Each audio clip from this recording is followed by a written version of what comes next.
There's a lesson from Steve Jobs that most people don't know about. And it's actually the opposite of what most people know he stands for. And it's around the question, should you improve your weakness or just completely ignore it? And most people think, yeah, it's obvious. Just focus on your strengths. Obvious, duh. No, it's actually not that simple. And this was actually the reason why Steve Jobs failed for 9 years after he's already built Apple into a wildly successful company. One of the points that he makes is that weakness is usually at the opposite end of your superpower, right? So if you are great with people and at social cohesion, chances are you might be bad at making tough decisions in your company, right? Letting someone go, calling the shots, getting things done because you worry about, okay, what are people going to think, right? You might be super creative, that might be your superpower, but you are bad at following through, or you're bad at following systems. Maybe you're a great visionary, big picture thinker, but you struggle with the day-to-day follow through. And this is also one of the things that Ray Dalio talks about, is the importance of knowing your personality type. He even developed his own personality assessment for people when they hire, so that people can complement each other, right? Because if you suck at something, then ideally, you want to hire someone who's naturally good at it, right? That's what I call your nature, right? It just comes easy to them to be highly organized and want to keep everything in check and want to tick all the boxes and organize everything, when you're a creative genius who just like leaves everything a mess behind you, right? Here's the problem. When you're hiring for those people, or in general, when you get in touch with these people, you clash. And sometimes you don't even get along with them, or you don't trust them because they're so different. And this is exactly what happened to Steve Jobs. Because if you look at his superpower, it's setting insane standards, being a perfectionist, and then also a taste maker, and just making no compromises with the products, right? It has to be perfect. We all have heard the story where, he takes the iPhone and he drops it into a tank and there's a few bubbles coming out, and he shouts at the engineers about making it smaller because there's clearly still space in there, right? When he launched Next, which was the follow-up company after Apple, he was really struggling to make some of the trade-offs. And they had a very small team, right? They were competing with the big giants now, with Apple, with all these other, IBM. His fatal flaw there was that he couldn't make trade-offs. And there was a recording of a team meeting in some sort of documentary. I'm sure it's still out there. Or it was some sort of interview. And in that, we saw him at a brainstorming session with the team. They set 3 different priorities. One of them is it has to be at this price point. It must be affordable, still obviously premium price, but to be mass market, can't go over $3,000. Also, we need to ship it by this date. And it must have all these crazy, amazing specs, right? It has to have this phenomenal hardware. Instead of saying, okay, this is the number one priority, he said all of them matter.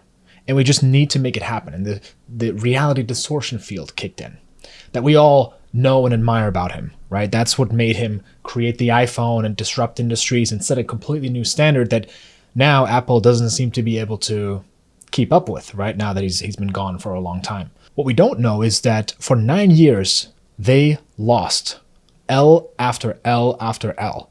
And they got they got bailed out by IBM multiple times, and by Canon, I think, as well, with like big investments and big contracts and a lot of like moving funds around and some sneaky stuff they did to just survive. And it took them 9 years to make profit. Why is that? Well, it's because of his superpower and because of the weakness that comes with it. They burned $100,000 on a logo. They then burned $1 million a month. When they launched the Cube, I think it cost way more than $3,000. I think it was 3 times the price. And if you really wanted to use it to its full capacity, you needed to get a bunch of accessories, and it was $10,000. And any engineer or factory manager that he hired, he asked them, can you make this happen? Can you make this deadline happen? Can you make these specs happen? Can you make it for this price? And they always said, you know what, I'm going to try, because whenever they said, no, that's impossible, they got fired. And he would hire someone new. Can you do this? Yes, I will try. Actually, it's not possible. Fired. Next one. Fired. Long story short, they only shipped 205 units in year 1. What an L. Huge L. But then a shift happened that I think we all get to make as entrepreneurs, but not just as entrepreneurs, but also as people in general, as people who are going through life, who have relationships, who have goals and dreams. And in his case, the turn was when he realized, I need to change here. Like, this reality distortion field is a superpower, but it comes with a kryptonite. It comes with a weakness that I must become aware of. 9 months later, they finally built the machine to be less than $3,000. They pulled it off. And at the finish line, his old pattern kicked in again. And he was like, actually, the power cord, I just don't like it yet. It needs to be perfect. And there was something with the charger block or something. And he just tried to make these pointless last-minute tweaks to make it perfect. And anytime a team member pushed back, they just got bulldozed. I mean, you're working with the top people in the world on making revolutionary products. And you're talking to the most scrutinizing person in tech that's just going to bulldoze you with, like, either it's you're completely a dumbass or your idea is genius, but then you better have a really good prepared case for it. And so this one team member started speaking up. Sir, we're about to launch, and this really throws a wrench into the system. Maybe, and this is the first time ever he said, actually, you're right. Let's ship it. One of the biggest lessons he learned from the pain of noticing his weakness and getting his face pushed into the dirt for years, not making a profit, was that his superpower comes with the weakness of not being willing to make trade-offs. That's a good thing, but also a bad thing. And he learned that it is an art as well to not just make a perfect product, but to make a product that is perfect at this time with these constraints, and one that actually fits the market and meets it where it's at. Instead of trying to make it perfect and the technology just isn't there yet and the market is not going to respond well. Does that mean that he fixed his weakness? That he improved it? Not really. But I think the key shift that happened, that needs to happen for all of us, is that at some point in our life, we need to look at the strengths that we have and the weaknesses that come with it. So what are your strengths? What are the things that you're undeniably good at? Maybe it is taking violent action in one direction without overthinking, just go, go, go. I've met a lot of these entrepreneurs. I've worked with a lot of them. The problem they usually have is that their business is a total mess. And it is chaos. It's all over the place. And once it gets to a certain size, and they grow really quickly because they take massive action, they grow to a certain size, they can't keep up with it. And they have to hire a bunch of people, the profit margins shrink because they don't have the discipline to say, no, no, no. Let's sit back, strategize, look at the big picture, and then dive back in. And that's okay. Can they learn these skills? I think so. I think you can learn any skill. If you're the opposite and you're just like, you know what, I just need to go. I need to stop trying to make it perfect and just ship it the way Steve Jobs did it. Can you improve it? I think you can, but I don't think you're going to change your nature. That's one of the things that I'm a big believer in, is look at your nature and leverage it. And the more you learn about yourself, the more you can leverage your nature and also overcome your weaknesses. I think the key thing here is that you must realize the weight and the consequences of your weaknesses.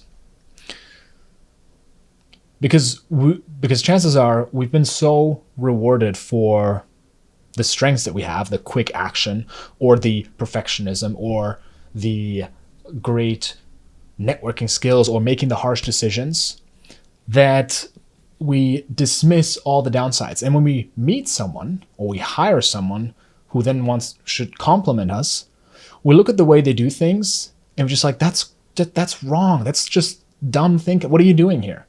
You say this is impossible, get out, fired, right?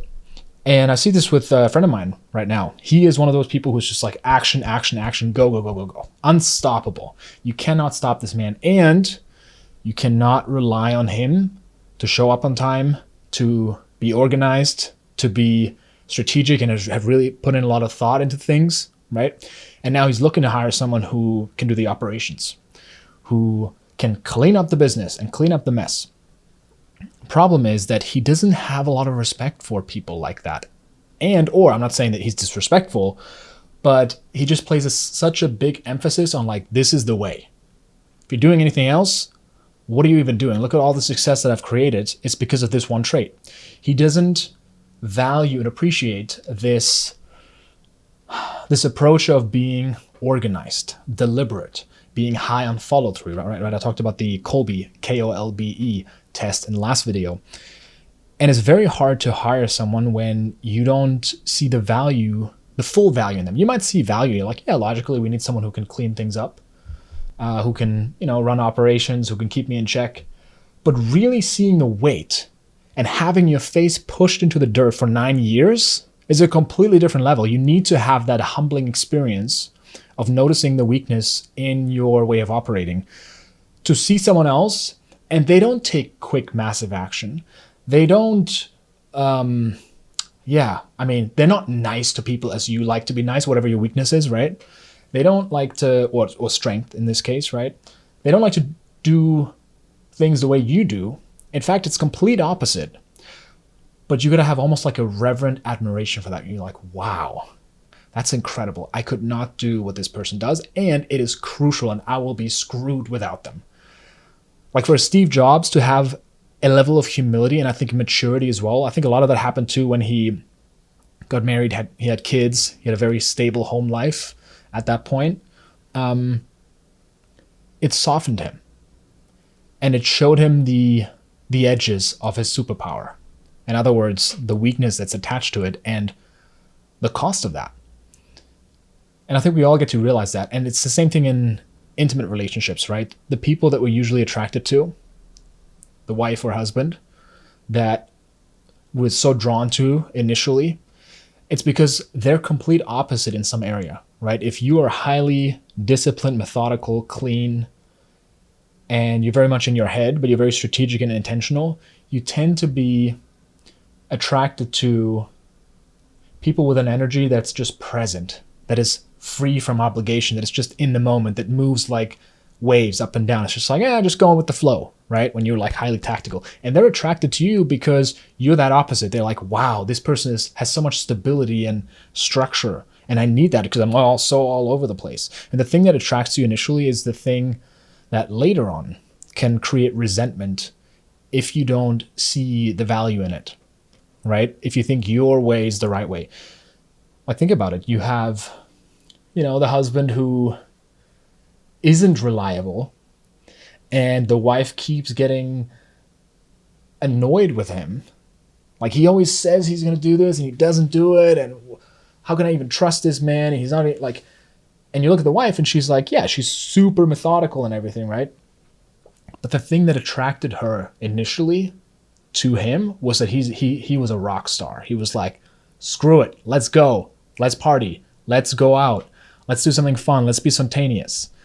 And she needed that. And so, yeah, it's a beautiful lesson about life as well. So don't focus on your weaknesses, because even if you put a ton of time into the things that are against your nature, you'll be mediocre at best.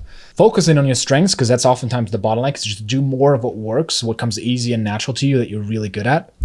And sometimes the biggest bottleneck is that you're ignoring the downsides that come with your ultimate superpower. See those downsides, really bathe in them, build admiration for people who are the exact opposite from you, who are risk averse if you love risk, right? Who are strategic and they like to research and think when you're just like wanting to dive in all the time. And then when you bring someone in, you're going to value them massively because of that. And you're going to actually listen to them instead of bulldozing them or firing them immediately when they don't do it the way that you would do it. If you're an established entrepreneur and you would like to talk to me about your nature, figuring out your blind spots, what might be a bottleneck for you in the way that you approach your business or the way you think, then join the school group. I'm going to have a one-on-one call with everyone who joins while we're still at a small level so that I can really get to know everyone and work with you directly. Hope this was valuable, and I'll see you in the next one.